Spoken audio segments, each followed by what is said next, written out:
Okay, hello everyone. Thanks for coming. If a few more people drop in, that's fine, but we might get started here.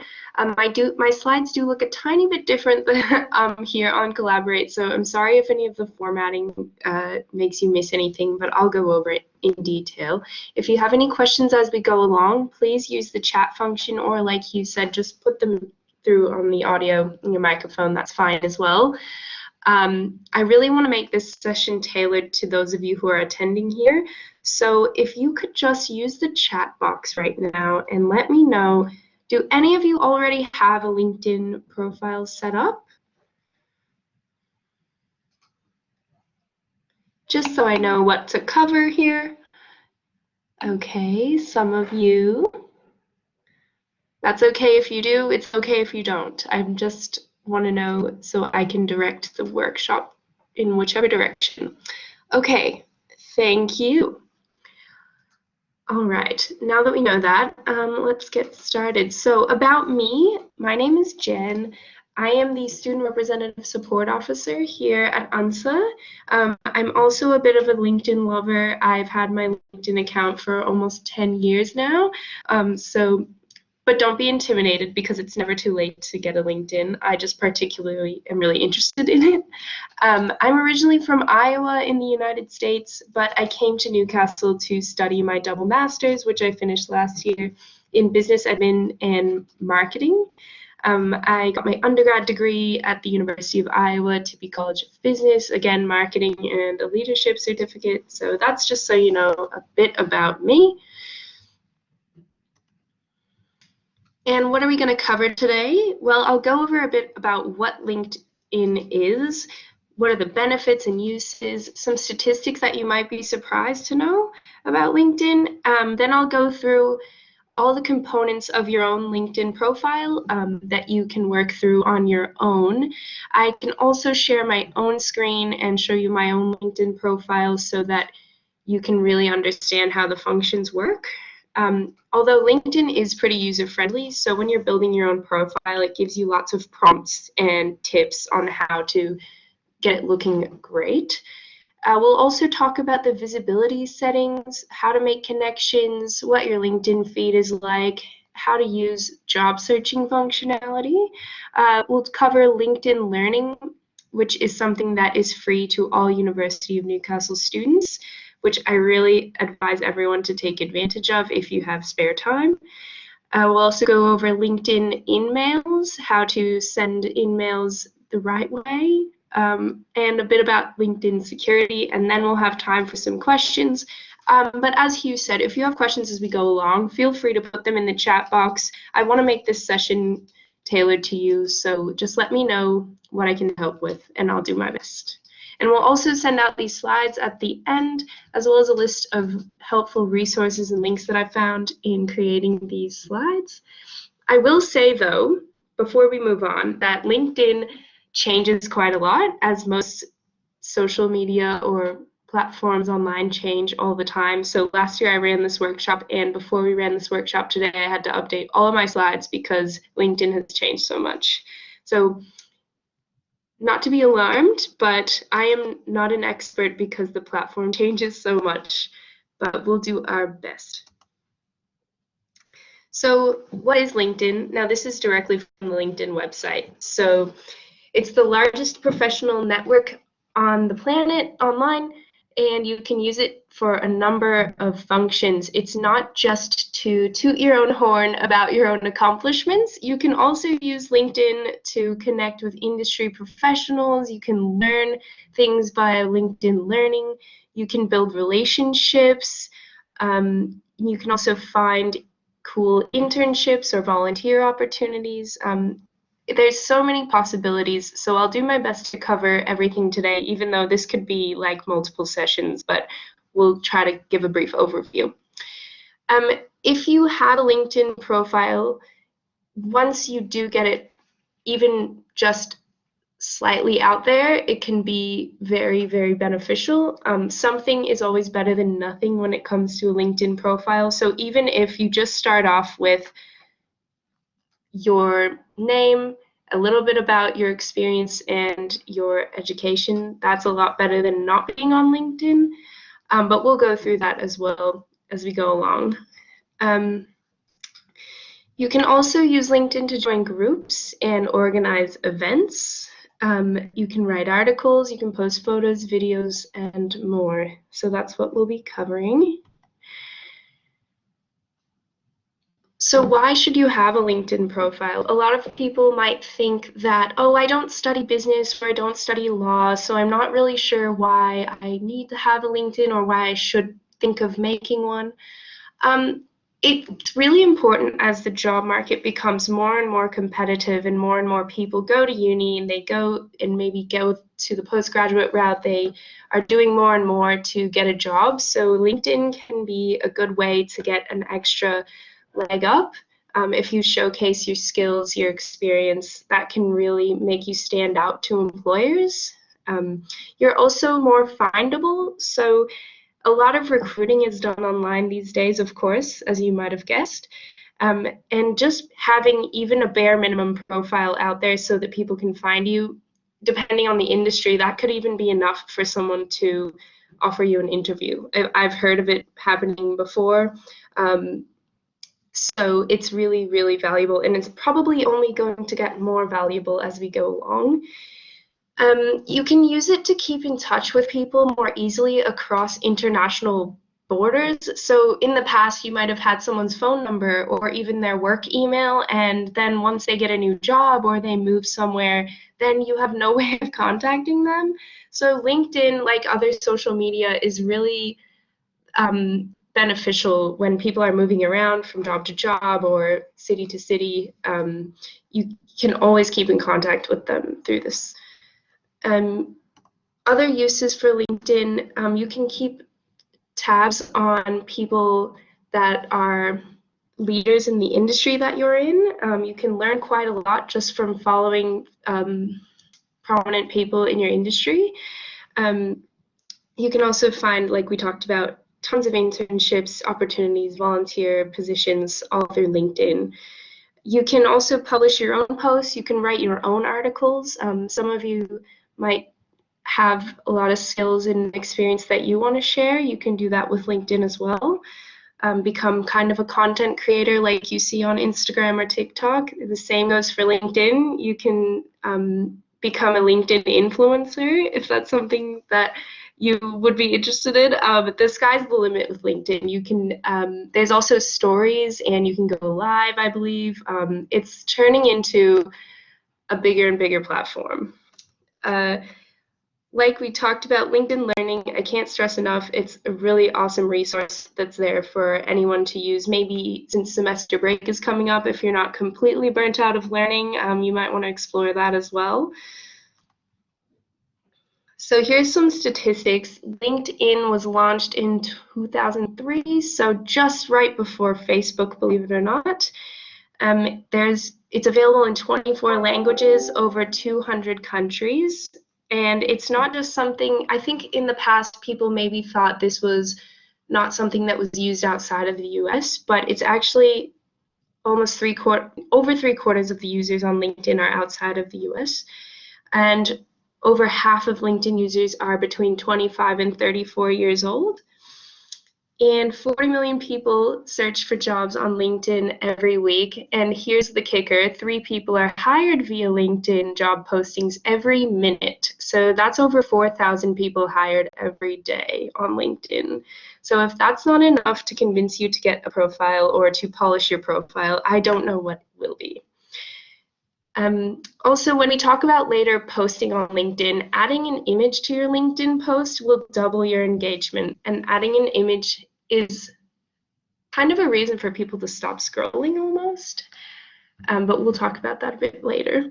And there are 55 million companies on LinkedIn, companies and organizations. So even if you're not in the business or law field, it's still really beneficial to explore those organizations and companies that are on LinkedIn, because often that's where they post jobs. So here's a little chart of the over 750 million members on LinkedIn in 200 countries, which I thought was really cool. In Australia, there's over 11 million users. That's pretty neat. So maybe if the borders ever open again, you can use LinkedIn to get a job in another country. Next, we're going to move on to building a LinkedIn profile. I really want to stress that it's a work in progress. Your LinkedIn profile will never be perfect, even if you worked on it every day. I've had my account for almost 10 years, and I'm always constantly editing it and changing it. But in saying that, LinkedIn is really user-friendly. So if you're just starting out and you have a more basic understanding of the platform and a basic profile, it will actually give you little tips and places to click on how to flesh out your profile if you have time. So that's how I got to where I am now, was just by following LinkedIn's prompts. And once you do all of the little steps, then it will say you haven't reached all-star status, which means you filled out all of the relevant fields. And I'll show you that on my profile a bit later. It's kind of like building a house. This might be a little bit cheesy, but you want to start with a good foundation. So that would be with your LinkedIn headline and your about summary, which is really your opportunity to differentiate yourself and show your personality a bit and also prove your value. But we'll cover that in just a sec. So starting off with that good foundation, and then just like a house, later on you can make it really fancy and really beautiful, but in the beginning it's just good to start with the basics.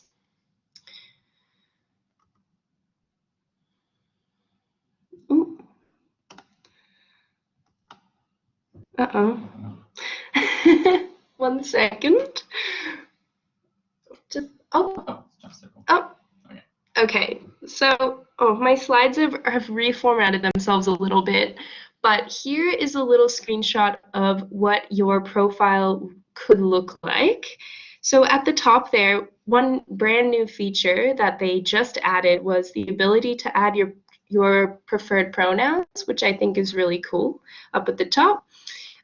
So just underneath your name, you've got your headline. That's about 120 characters, and a lot of people will use either what they're studying if they're a student, or if you are working at the moment, you can put your role or your title. You've also got the option to put your location of where you live, so that helps with more local networking opportunities. Over on the right-hand side, we have my organization or my company where I work. If you don't work at the moment, that's okay. That's optional. Pretty much everything about LinkedIn is optional. So just because I'm doing it one way doesn't mean there's not a bunch of other ways to do things, but I'm just going to show you how I do things. And then just underneath organization, there is your university and your profile status just a bit below that on the right-hand side. Mine is All-Star because I filled in all the fields. If you haven't, that should be where LinkedIn will prompt you to fill in more sections so that you can get your profile completed to All-Star status. So right in the middle, you'll see your dashboard. This is private to you, so no one else can see this, and it's sort of like an analytics or insights into who's viewing your profile, who's viewing your posts, and how often you appear in searches. So like I mentioned before, a lot of recruiters will use LinkedIn to search for potential candidates to fill roles and jobs. So it's important to be on LinkedIn, I'm going to stress again, because you might be selected for a job. You might be invited to interview if you are interested. Or I know a couple of my friends have recently been headhunted on LinkedIn, even though they're young and starting out in their careers, for specific jobs at local companies, just because they had a LinkedIn profile. So I think that everyone should have a LinkedIn. And then just down here, I want to highlight my items there with the little bookmark icon. I use that section a lot because as I'm scrolling through LinkedIn, I find a lot of interesting articles and posts from people that I find really interesting and helpful. So you can find them all right there. I've recently stopped scrolling as much through Instagram and Facebook and started scrolling on LinkedIn when I'm at home at night and I'm bored. And I have noticed I feel a lot better because I'm not mindlessly scrolling. I am learning things. So I highly suggest using the saved items. All right. Next up, if I'm going too fast, sorry, please let me know. Or if you want me to stop and explain something in more detail, please let me know in the chat box or using your microphone. But next up, we're going to highlight the different sections of your LinkedIn profile that you fill in. So first is your headshot photo, your pronouns, your organization, university. That's what we just covered. Then we'll go through your headline, how to do an about summary, and then I'll take you through all of these other sections. Please don't be overwhelmed. I have taken many weeks to fill out my LinkedIn profile when I started, so just know that these are there available for you, but you don't have to do that all at once, and you don't have to do it at all. It's completely up to you how you want to do this, but to get the most out of your profile, I suggest slowly making your way through the sections and filling them out as best you can. Even if you just put titles in at first of your education, your experience, just the title of your job, you can flesh it out later. Okay, so LinkedIn headshots. Everyone has, well, not everyone, sorry. It's common right now for all of us to have phones with pretty good cameras, so I would say you don't have to have a professional photographer take your photo. That's great if you have that option, but it's not necessary.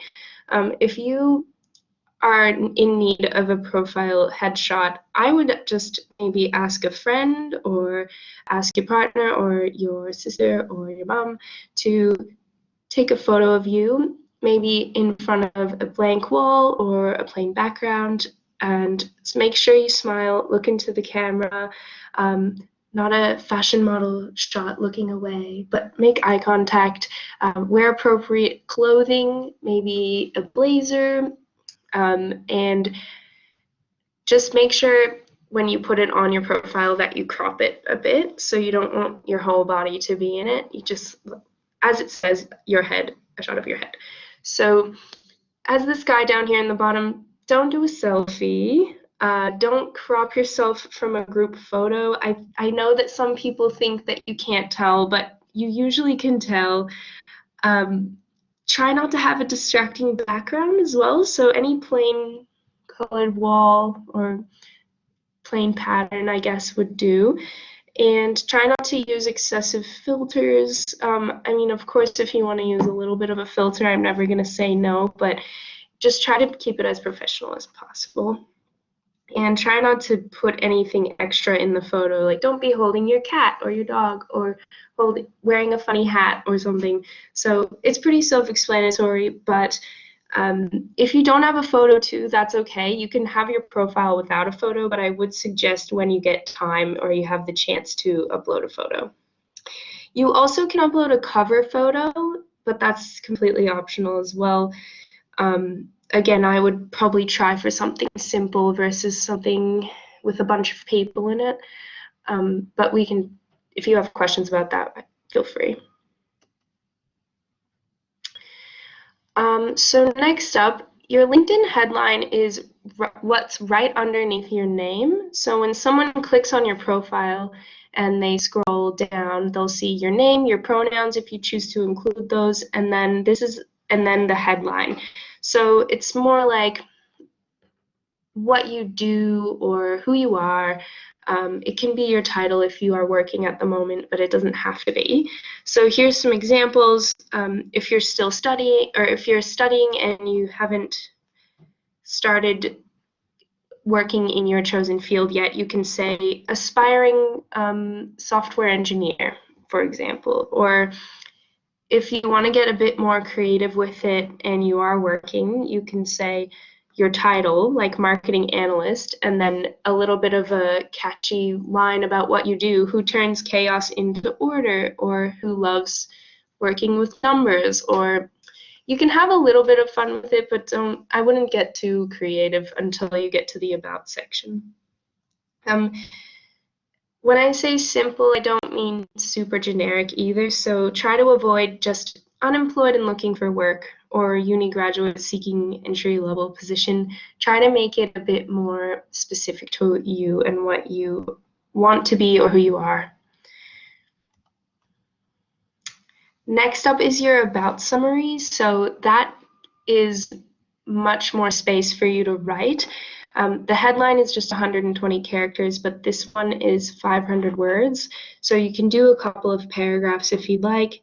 You can tell a story about why you're studying what you're studying, or what your career goals and aspirations are.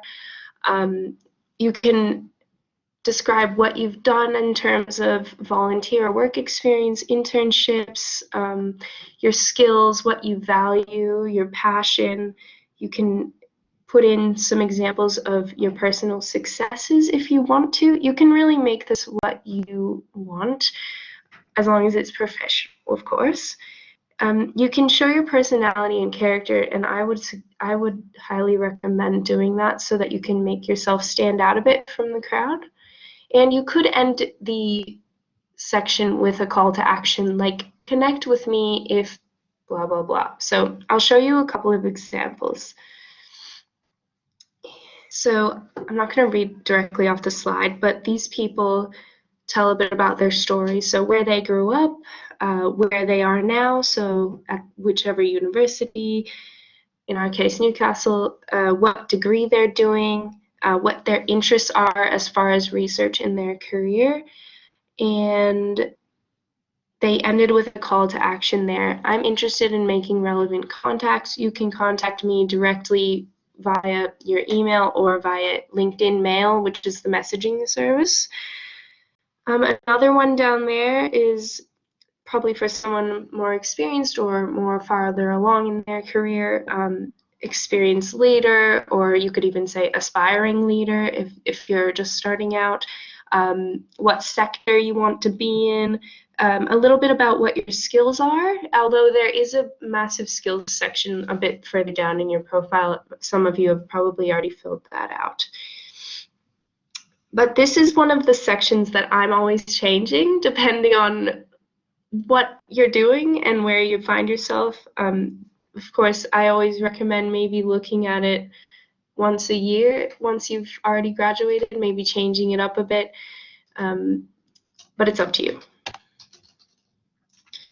So this is mine, but even if you just have a couple of sentences, that can be all you need. So I don't want to overwhelm anyone or say that you need to be super detailed with this, but I just say what I studied, what I'm doing now as far as work, what I'm passionate about, and then what my skills are further down and how I kind of ended up where I am. But the point is, tell a story, use your personality while just keeping it also professional.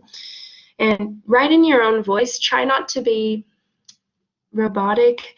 Use your personality and really make it your own.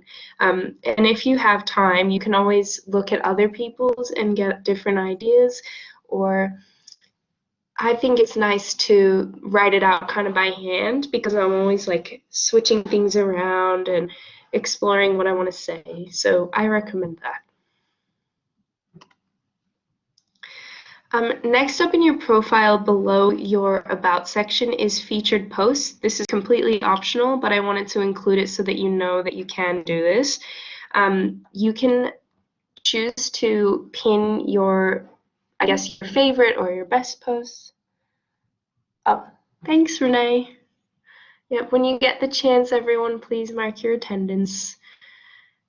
You can pin posts here that you want to appear at the top of your profile. So, if you have some sort of big accomplishment or paper that you've published or a project that you worked on or something, you can pin it there. You don't have to, that's optional.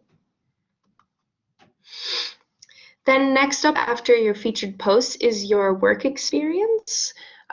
This is not just the same as your CV or resume, but you can include things that would be on your resume. That's what I've done here. And you don't have to fill out the dot points or text, even if you just put what your job was, when you were there, and the location.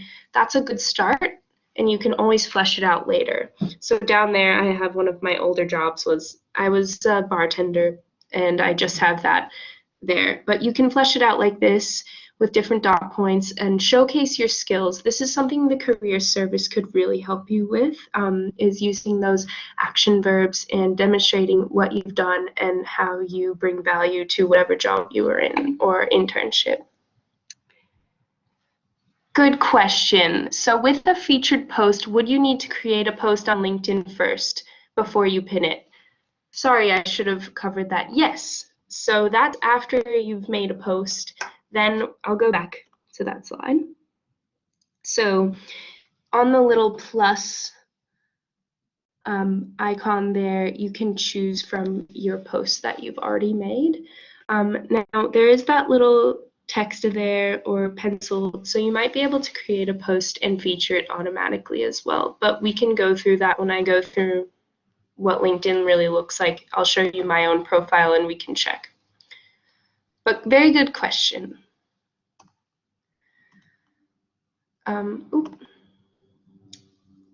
So another thing I wanted to highlight is that once you fill in your experience, the title, the company or organization, the time you were there, you can also add media files. So this could be a link to a website of the place that you worked, or it could be a photo of you doing something, a project at work, or you can also link PDFs, but we'll cover that here. Okay, so adding media files and links. So once you get the basics in your profile, I would probably wait to do that first and then add media files and links. So here you can add PDFs, PowerPoints, Word docs, JPEGs, PNGs, and there are some limitations on the size and resolution of images, but it is pretty easy to upload things. And I'm sorry again for the formatting has changed, and if this is hard to read, I apologize, but we will send out the slides. So this is just like a bonus feature that I would probably wait until you've filled in the rest of your profile to do. But it does make you stand out a bit and can help you better showcase your skills and your achievements.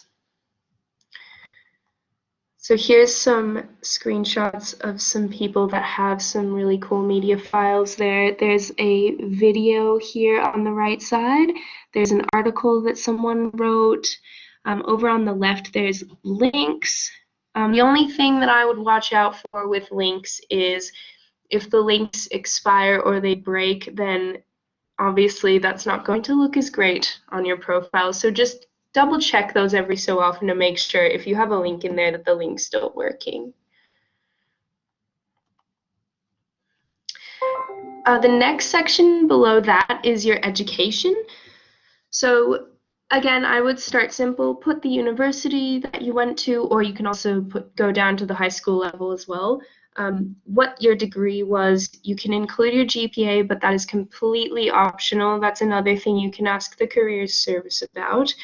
The years that you were there, and then this is optional as well, but you can include the activities and societies that you were involved in at each place, which is nice if you have time.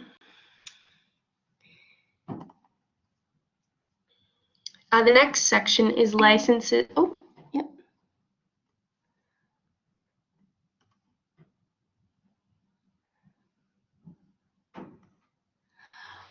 I have not personally seen that. Okay, sorry. So the question is, this person, Jackie, has worked in the media industry and they have multiple audio-visual files that they've created on a SoundCloud and Vimeo account, which that's really cool, by the way. And yeah, we're going to I get that, Jen, because a lot of links used to break. And then Yeah. I thought, oh, if I just do the account, then it's all there in one spot and people can go there. But I've never seen that on LinkedIn, so I'm not sure that I can still just do it.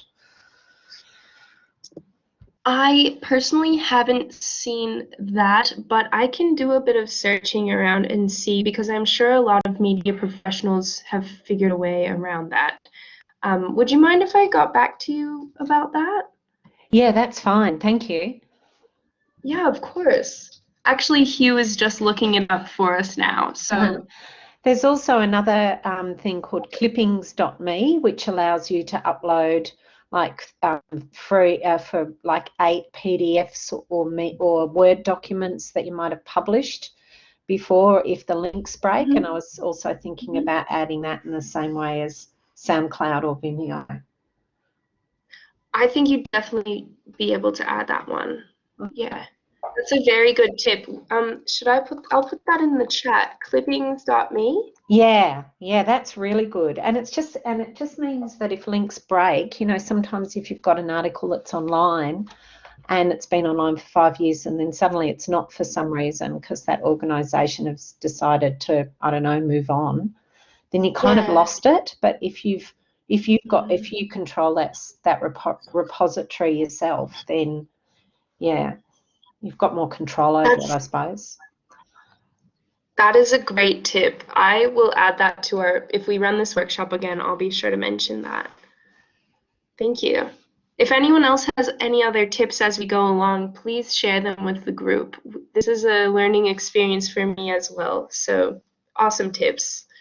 And Hugh is still looking at the ability to add SoundCloud and Vimeo links, so I'll get back to you. Thank you, Jackie.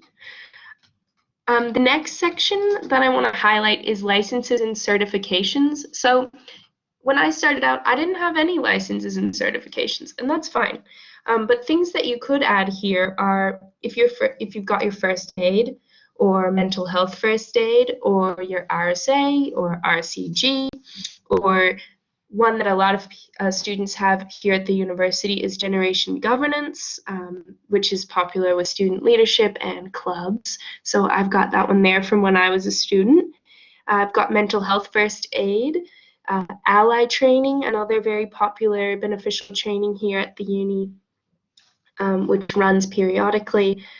And then here at the top, I've got a couple LinkedIn certifications. So back when we were talking about LinkedIn Learning briefly, once you do a LinkedIn Learning course, which I have a couple of slides about later, you can choose to share the certificate here on your profile, which I would highly recommend.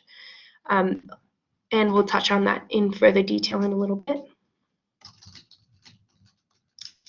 The next section is skills and endorsements. So you're able to add any sort of skills that you'd like to your profile. Of course, make sure you're honest about what skills you have. You wouldn't want to get into an interview and have listed Photoshop as a skill if you don't actually possess that skill. So just be mindful of that when you're adding skills. When you do add skills, then the LinkedIn algorithm can use that information to match you with jobs in the job search function. So keep that in mind. That's another reason why you want to be really thorough when you add skills to your profile, is that can help you find relevant jobs. People in your network. Oh, yeah. Oh, thank you, Hugh. Amazing. Okay. You can embed a range of content, including Vimeo videos and SoundCloud, to your LinkedIn posts. Okay. I will add that to the list of links and resources that we will make sure we distribute to everyone. Back to skills and endorsements. Other people can endorse you for certain skills, and you can endorse other people as well. You can also take a skills quiz. I haven't done that. Has anyone done that before?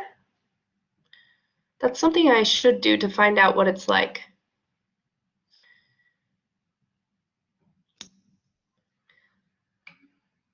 Not yet. Yes, I will do that as well. But I think if you don't have a clear idea or not sure what skills you want to add, the skills quiz could help you a lot there. Once you do a LinkedIn Learning course, you can also add skills to your profile that way, which is cool. And the next section is recommendations. So here you can both give and receive recommendations. It's sort of like having referees on your resume or CV. People who I've asked for recommendations from before are my supervisors or managers at various jobs, mentors that I've had, instructors, lecturers, or tutors. I would not ask my best friend for a recommendation because that might not carry very much weight.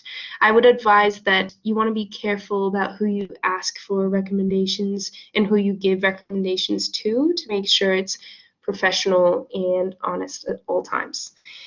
It's customary as well to give a recommendation usually to someone before you ask them to write one for you.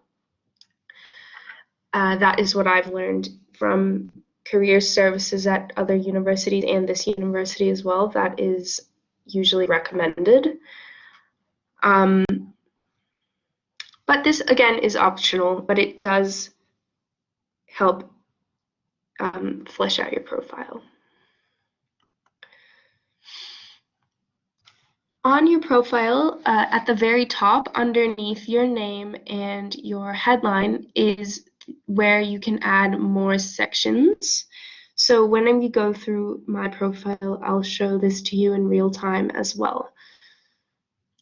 Also, the LinkedIn Help feature, if you're ever wondering how to add something or how something works on LinkedIn, the LinkedIn Help pages are really, really good and very detailed. So I use those a lot myself. And another section after skills is accomplishments, where you can add, if you have any. Now, I didn't have any until very recently, so don't feel bad if you don't have any technical accomplishments. But if you do get an honor or an award, or you publish something in a journal or a publication, you can add those under accomplishments. So this person has so many accomplishments. I don't know anyone else who has this many, so I don't want you to think that you need to have this, but this is what it can look like if you have, 20, 30 years experience. That's pretty awesome. You can also add languages at the very bottom as well. So just something to think about, later on down the track, or maybe some of you are really experienced and you have a lot of things you can put here. If you have it, I would definitely put it down.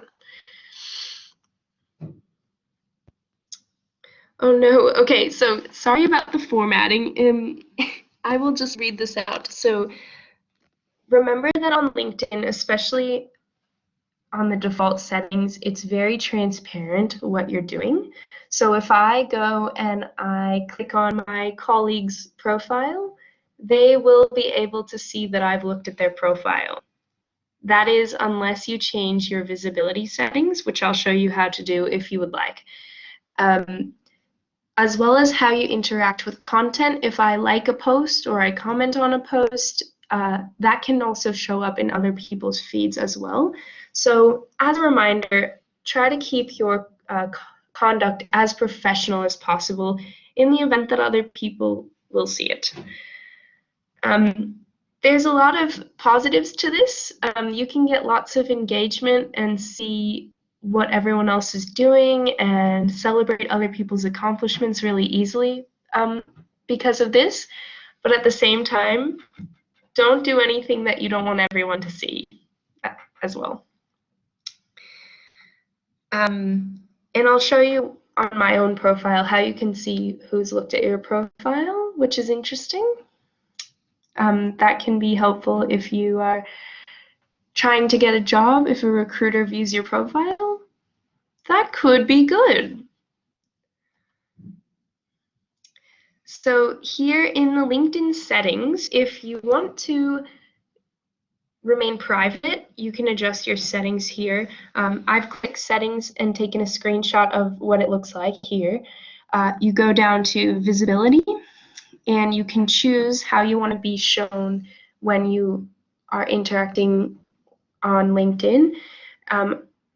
I don't interact anonymously, but you can if you want to. You have the choice. You can also interact as your title/industry. So I could choose to be interacting as person in the higher education industry from the Newcastle area. So it's up to you to choose if you would like.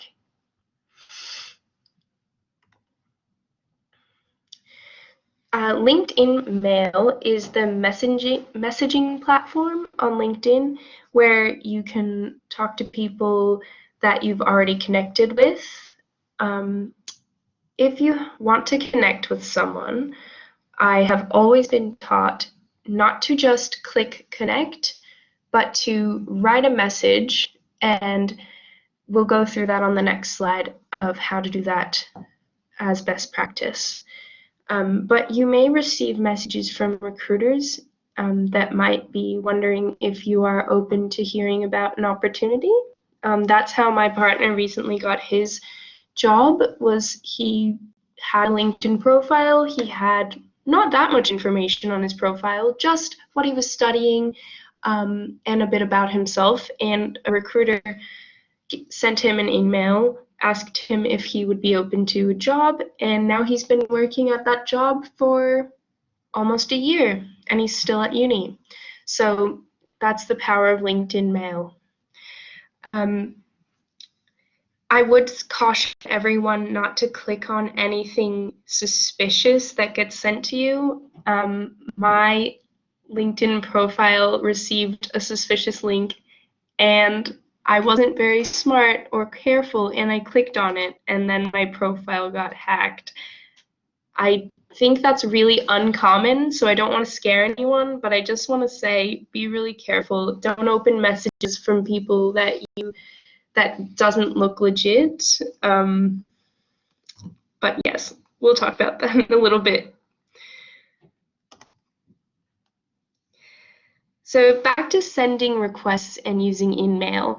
I've always been taught that if you want to connect with someone, you should send a personalized message to them. If you already know the person pretty well, I guess you might not need to put a message, but it is best practice to do so. And when you send a message asking to connect, make sure you're polite, make sure it's relevant or pertinent, like why you want to connect with them and why it would be beneficial to you or to them. Make it personalized, use their name. I'll show you an example of this. Make sure you're professional, and also offer them praise, like why you want to connect with them, because you really want to connect with professionals who are experienced in that industry, or you saw them speak at an event and you really enjoyed it, or you got a lot out of it. So we'll go over an example, but I would highly recommend not sending requests to people that you don't know or have any connection to. I get a lot of requests to connect from people that I have never met and don't have any ties to in any way, shape, or form. It's you just shouldn't do it, and it's not very professional, really. So make sure it's a warm connection. So here's an example. I'm sending this to someone named James. I saw him speak at an event at the university. I was especially interested in a specific topic that he talked about at his talk, and I talk a little bit about why I want to connect with him, because I am an aspiring computer scientist student, or an aspiring marketer, or an aspiring solicitor, or whatever. And that's why you want to connect, and always make it personal. Hello, their name, or dear their name, and kind regards, or thank you, and then your name. It doesn't mean they automatically will connect with you, but it definitely helps make it more effective.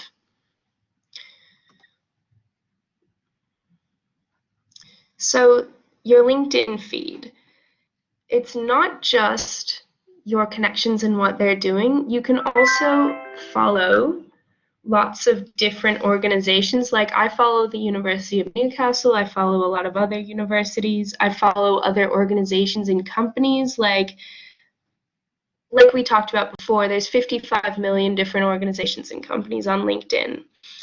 So you can really diversify your feed, and it doesn't just have to be your colleagues or your friends. You can also follow hashtags on topics or industries that you're interested in, which I highly recommend. You can also follow prominent individuals like Alan Joyce, the CEO of Qantas Airlines, for example. These people, you won't connect with them. You'll have the option to just click follow. It's kind of like someone being blue check verified on Instagram or Twitter. You don't have to request to connect with them. You can just follow them and see what they're posting because they have such a huge audience. You can also join groups on LinkedIn. The sky's the limit with LinkedIn groups. There's really probably a group for everything. Some groups I'm in are just based on my interests, professional interests like marketing, digital marketing, or you could follow, or you could join other groups. There's so many. There's also events on LinkedIn like we talked about, which can also be in your feed as well. So, how should you be active on LinkedIn, especially as a student? You can create your own post, but that's not the only way. You don't have to wait until you have something to post about that you've done to be active on LinkedIn. So, yes, you can post when you reach a milestone or an accomplishment, or you attend an event, or you get an accreditation for something. You can also post about something you learned recently in a class or at an event, or something you learned from working at an internship or at your job. You can showcase achievements of your university or organization or a not-for-profit that you are interested in. On that note, I will say the University of Newcastle has their own hashtag #UniNewcastle. So that's a hashtag that I would, one, use as a student if you have a post that's related to the uni or something you've done as a student, because the uni may repost it, they may comment on it. A lot of people in the university community, students, staff, faculty, they follow this hashtag, so that will make your posts show up to more people, and that can help you expand your network as well. And you can also make posts about celebrating accomplishments of other people that you know, to congratulate them and celebrate. You can, sorry, again, the formatting has really, really shifted here, but that's okay. On the left-hand side, I have an example. So this isn't something that I did, but I'm still posting about it. So I'm sharing an article that they wrote about one of my my past lecturers, and the program director of the program I did. And I would suggest that if you are going to repost or share an article or something you found interesting, I wouldn't just hit share and just share it. I would add some text. That will really help your posts stand out and get more engagement, and also demonstrate that you have knowledge or have at least read the article. And you can demonstrate what you learned or why you're sharing it, so you're not just sharing things to share it.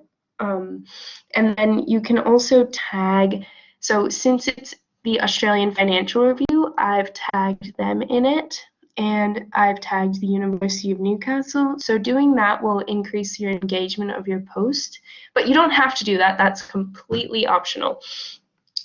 This is only because I've really taken an interest in LinkedIn. This is not something you have to do at all. And then I've also tagged my lecturer in it as well, Dr. Sonia. So that is an option there. It's like Facebook, you just do the @ sign and then start typing the name of the organization, the uni, or the person, and it should pop up usually. And then I've added some hashtags. Again, that's optional, but it does help you get more engagement on your post. A couple other ways of how to be active on LinkedIn without sharing your own post is to like posts and to comment on other people's posts. That still shows that you're active on the platform, and you don't necessarily have to share things about yourself if you don't want to, or if you don't have anything to share, that's okay.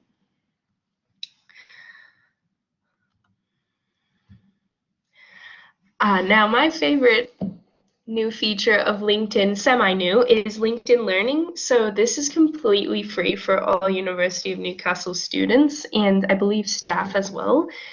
There's basically a whole platform full of online courses, learnings, videos, and audios. So like snippets from podcasts from people that you can use to upskill yourself.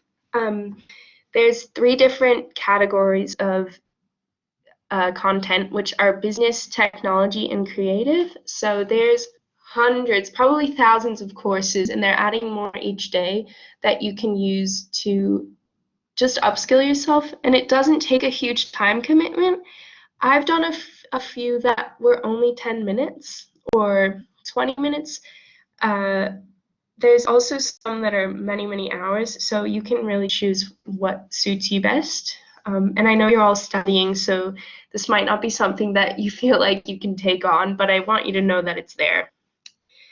And there's different types of items in LinkedIn Learning. So there's courses, and those are the ones that will give you a certificate when you finish, which is how you can, and that's something you can share under your licenses and certifications section. And I'll show you that as well. You can also make a post in the feed after you finish a course or a learning item. So that's another way you can create a post if you want to. There's also a whole section on My Learning, which is where you can find the courses that you've already done, courses that you've clicked save on that you want to save to do maybe later. And you can edit or add skills that you're interested as well to find courses related to the skills and interests that you have. So I'll show you that as well. This is what the dashboard looks like for LinkedIn Learning. I think it's pretty cool, to be honest. You can set a weekly goal for how much time you want to spend. That's completely optional, and I only started using that like a couple weeks ago. So you can see here the top picks for me that I apparently, based on my activity, they've suggested these. You can also see in progress and saved courses there. If you want to start one and it's long and you don't have time to finish it, it will save your progress as well. And here is the My Learning dashboard that you can see on your own profile. So there you've got your in progress, things you've started. Then you've got saved courses. There's topics on so many interests that you can choose. It's really awesome. From leading people in each industry as well. So there's also a history where you can see courses in the past and skills that you've gotten out of the course that you're interested in picking up or polishing. Before we go to the next section, I might just share my screen and show you my LinkedIn profile to just explain the features a bit more. Give me one moment. So Scott's had a question here. How much does the learning feature cost? LinkedIn Learning is free for all University of Newcastle students and staff, I believe, but definitely free for students. So when you click on, I will share my screen here and show you, Scott, how this works. Oh, thank you, Renee. All right. Okay. Thank you. Okay.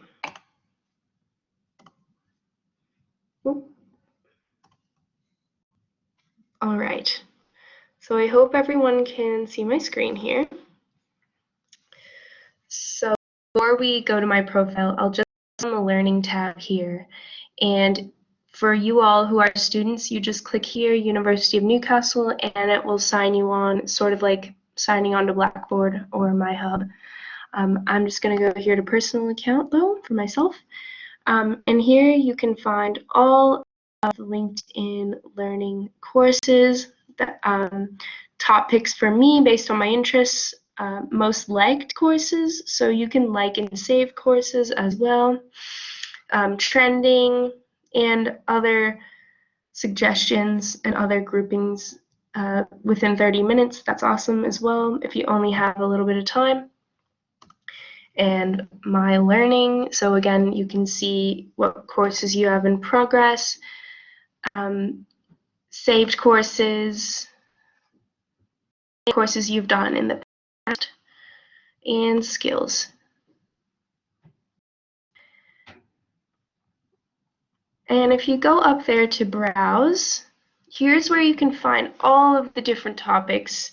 So there's business topics, creative, and technology as well. So many courses. You could learn anything you wanted, it seems like. And I'll just highlight under business is where a lot of the career development and professional development courses are. So again, that's a newer feature, so I don't know everything about it, but definitely valuable. And I'll just go back here to my own LinkedIn feed. I'll just go to my profile so that you can see if you have any questions. Here's the different sections we talked about. So here's your headline, 120 characters. Here's your location and contact info if you choose to share that. You don't have to. And if you want to edit any of these sections for yourself, just click on the pencil there. And you can, here's where you can put your pronouns as well if you want to. You can record your name pronunciation, apparently using the mobile app, which is very cool. Yep. And then we'll scroll down. Here's your dashboard. You can see who's viewed your profile, how many views your posts are getting, and how often. Oh, we got a question. Oh, it's asking if. Okay, that's interesting. Let's see.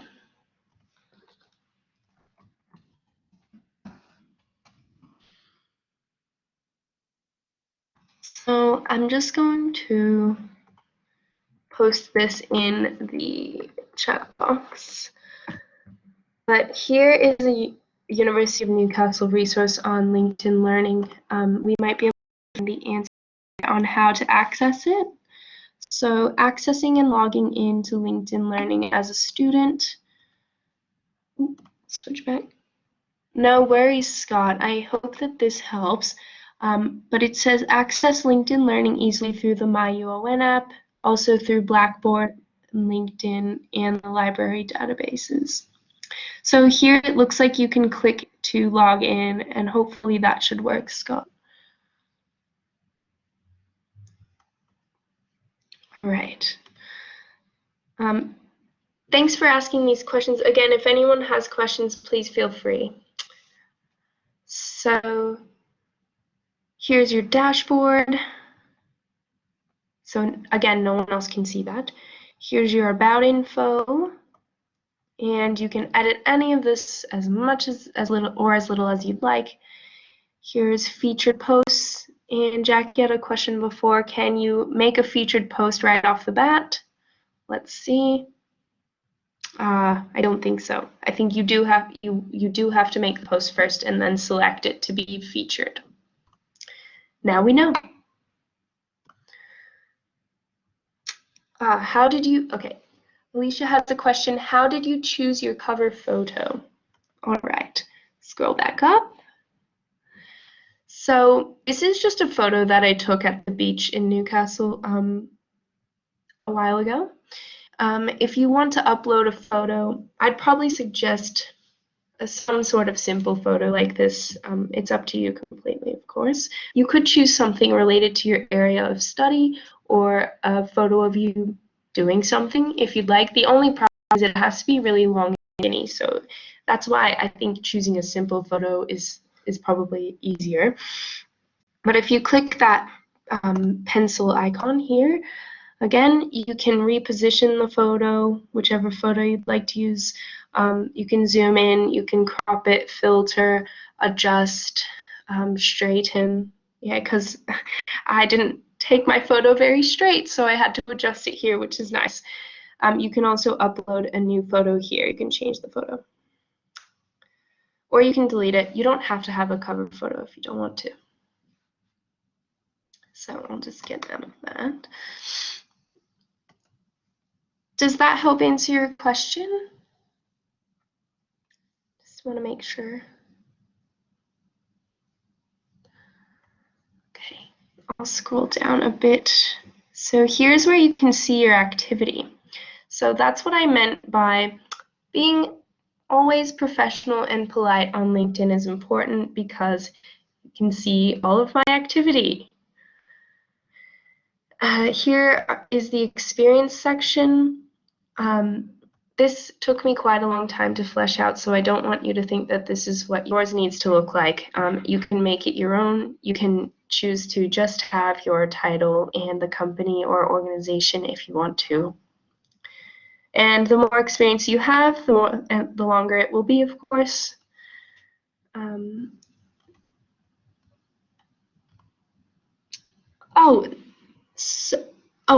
can use whatever photo you'd like. I just personally like to choose something simple, and I wanted to showcase the area that I live in. That's why I chose it. But if you want to use a photo with people, you can.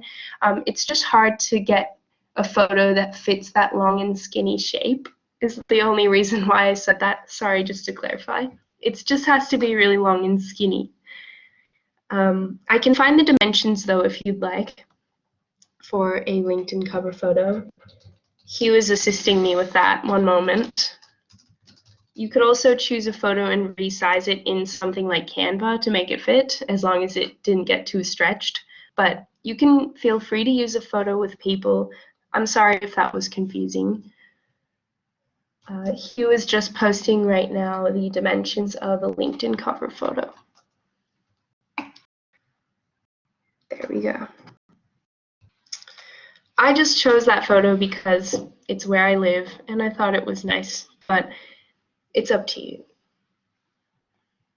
You can use personal photos as long as, I guess I would say, as long as it relates to what you are studying or what you're interested in as a professional.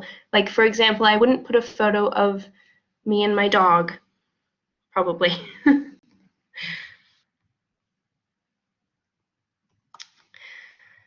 Okay, I'll just scroll down here again. So here's licenses and certifications in real time here. You can choose to highlight any LinkedIn learning courses you have here, which is pretty cool, or any trainings you've done. And I'll just quickly show this one. So for Ally Training, you put the name of the training and the issuing organization. So if that organization or company is on LinkedIn, it will pop up and it will put in their little logo there, which is nice. And then the date that you received it. And if it expires, like of course RSA, RCG, and First Aid do expire, so it's important. You don't have to put the expiration date. You can also put your credential ID if it's a credential that has an ID or a URL. And then there's where you can delete it as well if you don't want to have it there anymore. Down here is volunteer experience. Again, you don't have to flesh these out as much as I have, but if you have time, I recommend that. Also, maybe keep an eye on your LinkedIn profile, maybe every month or so, to update it if you stop doing a volunteer activity, of course you'll want to update that you stopped, or just keeping it up to date is advised. And here's the skills section. And if you're on someone else's profile that's not your own, this is where you can endorse them for skills if you know that they're good at that skill. I wouldn't go on and endorse my friends for skills that I didn't personally know that they had. So just always being honest and professional. Here is the recommendation section. Okay. Associated. So Scott's asking, is there a section for associated memberships, etc.? Yes. Scott, personally, I would put that in accomplishments here. I would go down to organizations. Does that help answer your question? I would put it there, probably. And then you can put the position you held and associated with whichever experience or volunteering you did it with. Awesome. Okay, cool. Yeah, there's so many features, it's hard to know sometimes where things should go. But yes. And if you have an ongoing membership, you can click it there.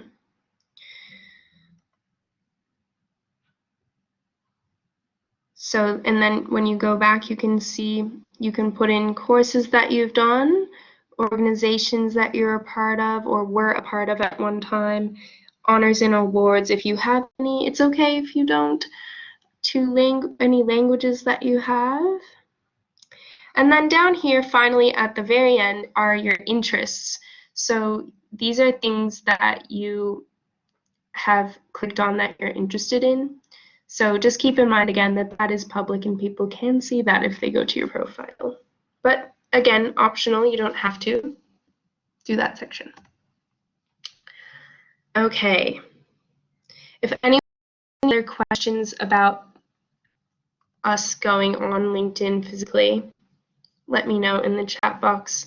Otherwise, I can show you the feed section. So here you can, this is how you would do a post here if you haven't done one yet. Post a photo, a video, an event, or if you have something you have a lot to write about or something you know a lot about, you can write an article. Or if you attended a course or something and you wanted to write an article about your experience, that's an example of an article that I think would be appropriate. Let's see, you can add documents here. You can share, if you work at somewhere that's hiring, you can share that you're hiring. You can celebrate something. You can create a poll. I've never done that before, but that's pretty cool. Or you can find an expert if you need help with something, or offer help to other people. So these are all newer features that I haven't personally used, but they are there. And you can also choose who your post will be seen by here.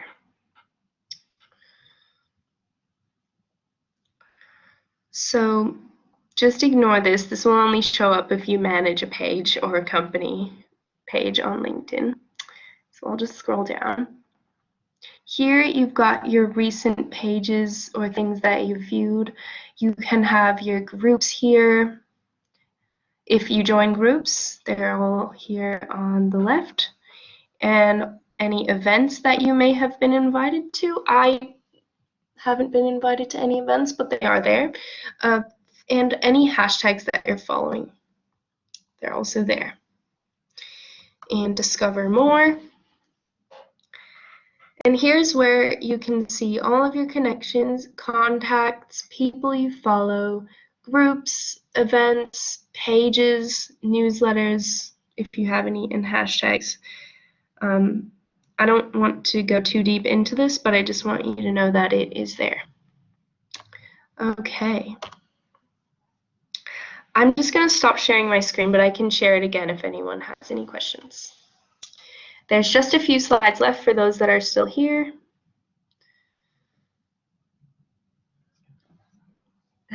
Just loading, one sec. But thanks everyone again for coming and sharing your experiences and your tips with everyone as well. That's really cool. Oh. Yep.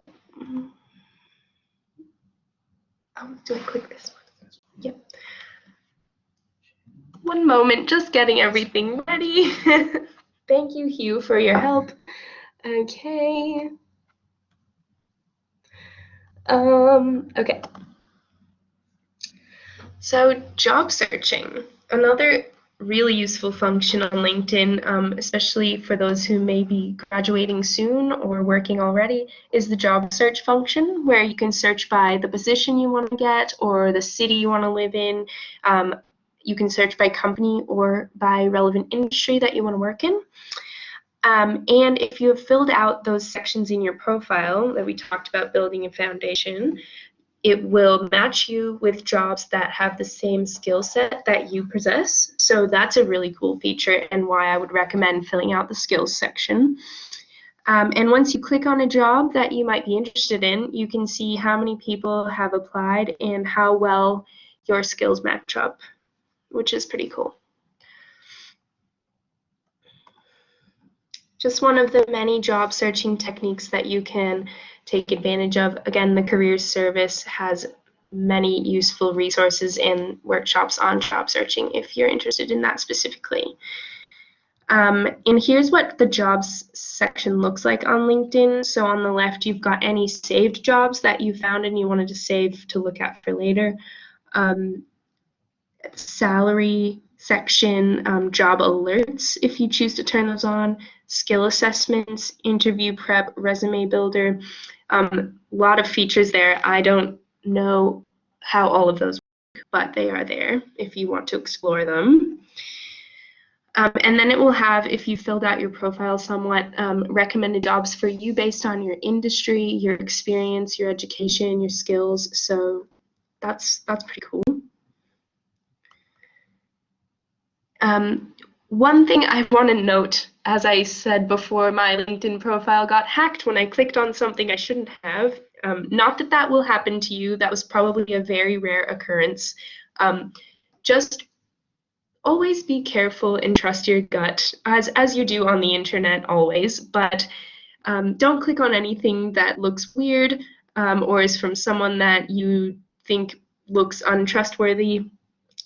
I personally don't accept connections from people I don't have some sort of thread of commonality with, or someone that doesn't look trustworthy. You don't have to accept anyone that you don't want to, and I wouldn't recommend accepting everyone that comes across, because you probably will get requested by people that you don't know, but it's your choice. I also recommend having a strong password, as I would for anything else, and you can also turn on two-factor authentication. I didn't know what that was until I got hacked, so Hugh could probably explain what that is in detail, but basically, whenever you would log into LinkedIn, if you have two-factor authentication, it sends my phone a text when someone tries to log in. So if it's me, I just get a code on my phone and I put the code in and then it lets me log in. I recommend it. It's optional, but it's safer.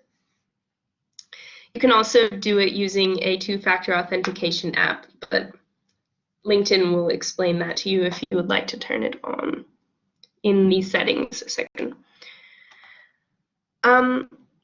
And last, I have a few questions that got asked last time. How often should you be posting on LinkedIn?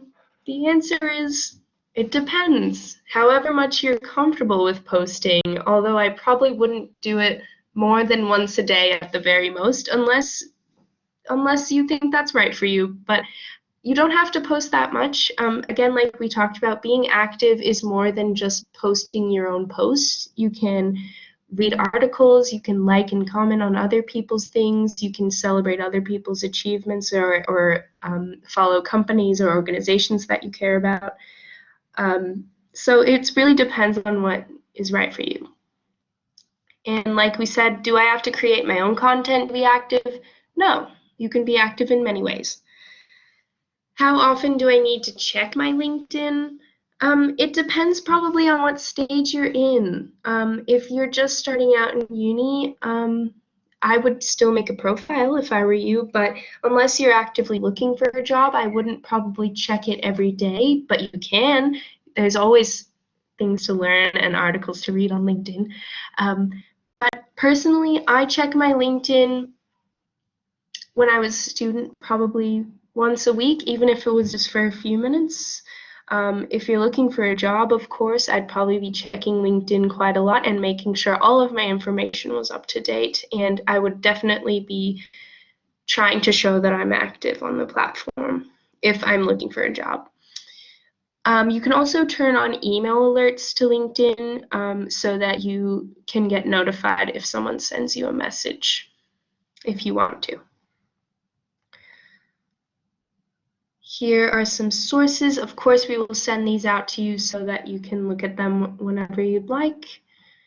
And lastly, a huge thank you to the Career Service for allowing me to put this presentation together and sharing their lovely resources with me as a student when I was studying here, and for teaching me lots of tips and tricks. If you have any questions about LinkedIn or careers or job searching or any of the topics that we covered, please reach out to the Career Service. They are there to help you, and they are really nice people. Does anyone have, oh, do we have a question here? Oh, nope. If anyone has any questions, feel free to type in the chat box. Otherwise, thank you so much for coming, and happy LinkedIning. Yes.